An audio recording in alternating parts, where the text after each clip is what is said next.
salle, plus le meeting est valorisant. Moi, ce que je vois ce soir, c'est qu'il y a 53 000 personnes. Moi, c'est tout Bobigny. Nous, notre programme, c'est pour tout Bobigny.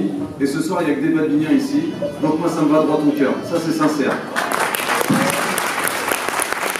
Alors, pour ceux qui ne me connaissent pas, moi, c'est Sylvain Léger.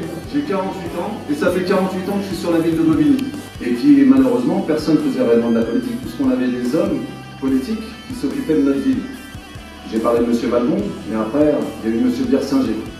Et après, malheureusement, cet homme nous a quittés. Et après, on a tous trouvé ensemble que la politique de la ville s'est dégradée.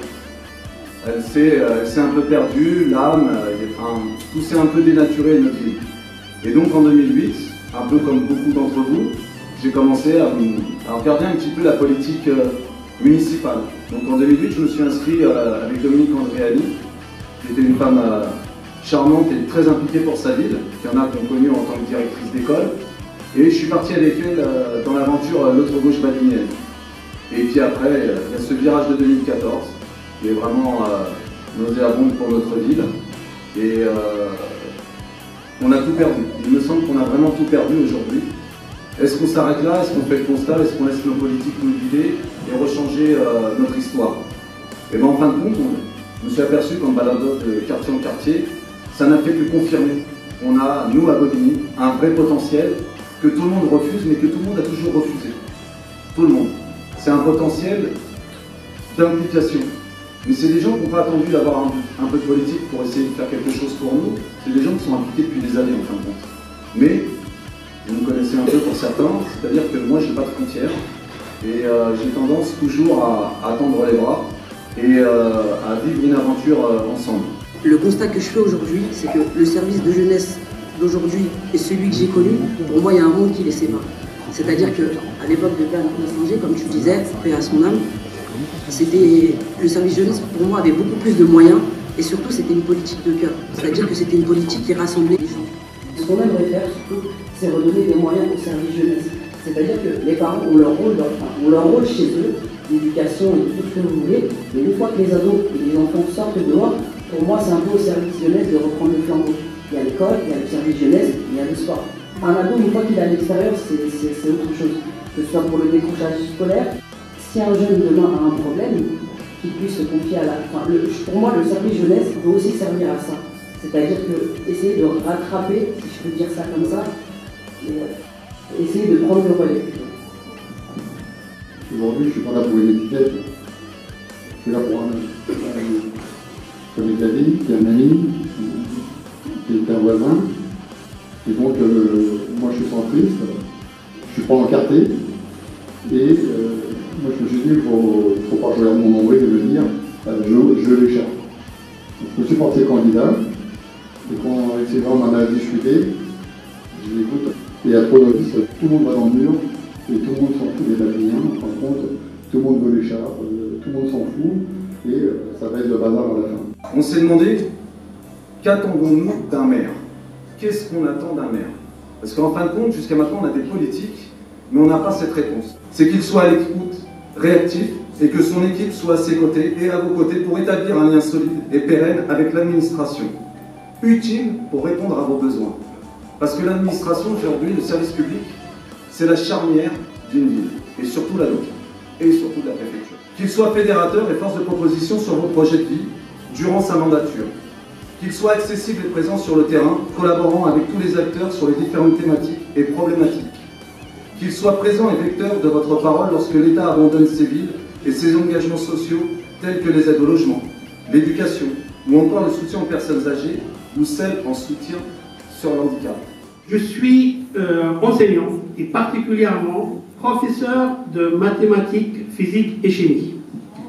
J'exerce, je vois les gens qui souffrent des maths et des physiques, sinon les problèmes ne seraient là.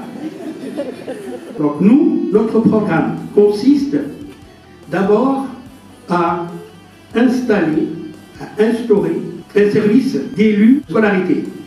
Cet élu scolarité, il sera en contact direct avec les parents élus et avec l'administration des écoles. Pourquoi? Tout simplement pour que dès qu'il y a le moindre problème, il sera contacté et on résout le problème dans les plus brefs délais. C'est difficile à supporter, c'est dur à voir, mais pourtant c'est une réalité. Le monde autour de nous va à la dérive. Et la municipalité aujourd'hui ne s'intéresse qu'à elle, ne s'intéresse pas aux gens, ne s'intéresse pas aux Valdignats, ne s'intéresse certainement pas à nos enfants. On a besoin de vous, on a besoin que vous nous souteniez, on a surtout besoin que notre jeunesse lève la tête et avance.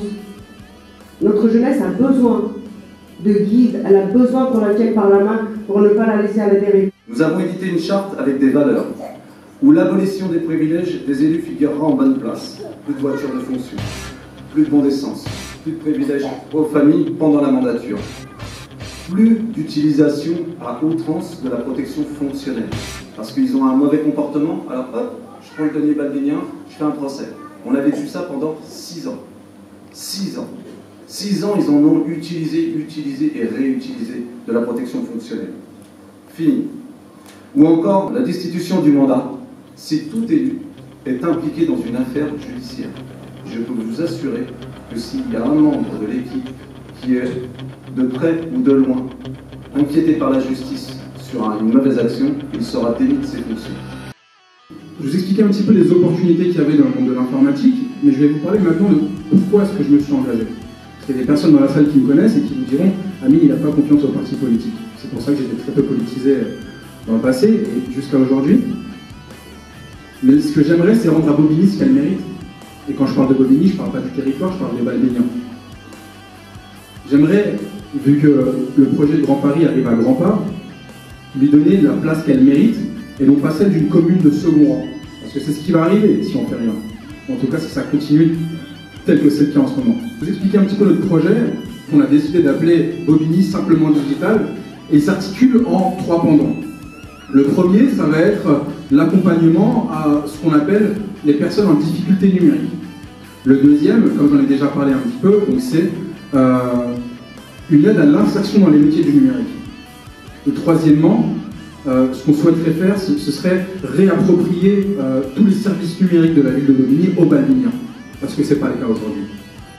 En 2019, 149 femmes sont tombées sous le coup de leur mari.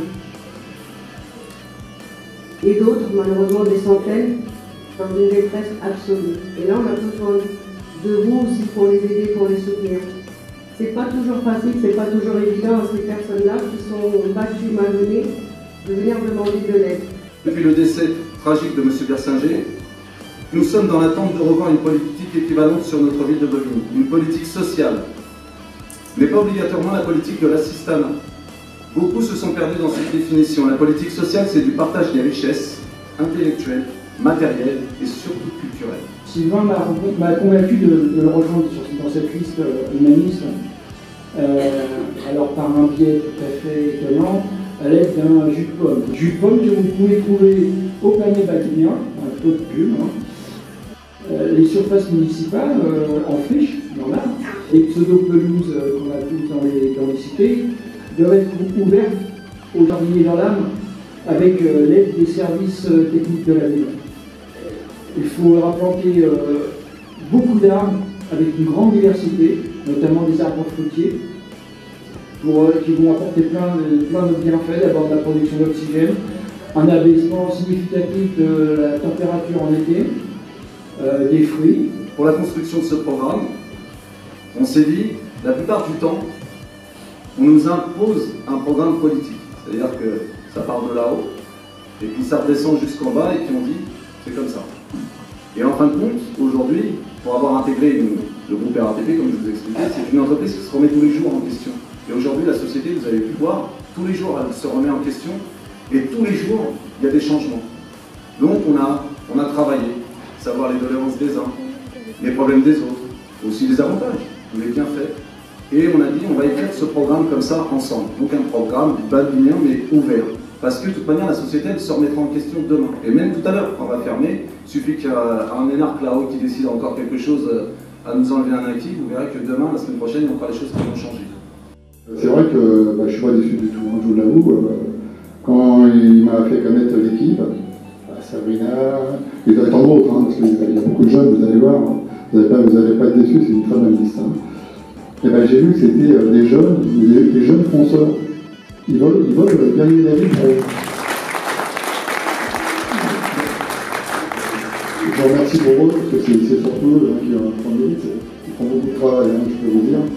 Et surtout, le 15 mars, quand on va passer au vote, bien sûr, je vous demande d'aller voter.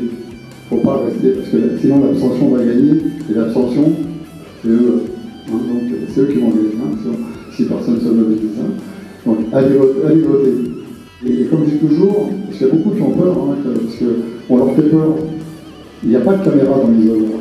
Donc quand vous allez prendre votre bulletin de vote, personne ne sait ce que vous allez mettre dans l'enveloppe. Donc n'ayez pas peur. Aujourd'hui, on peut vous dire, parce qu'on va vous promettre des tas de choses, hein, tout le monde. Hein.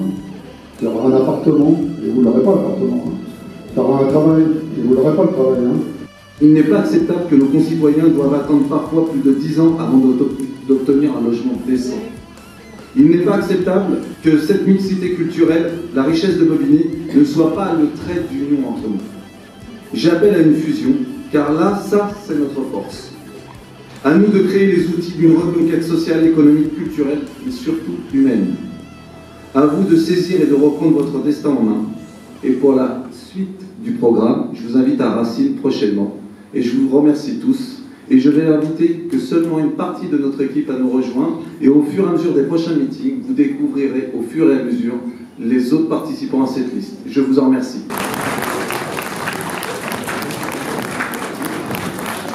Merci. Allez,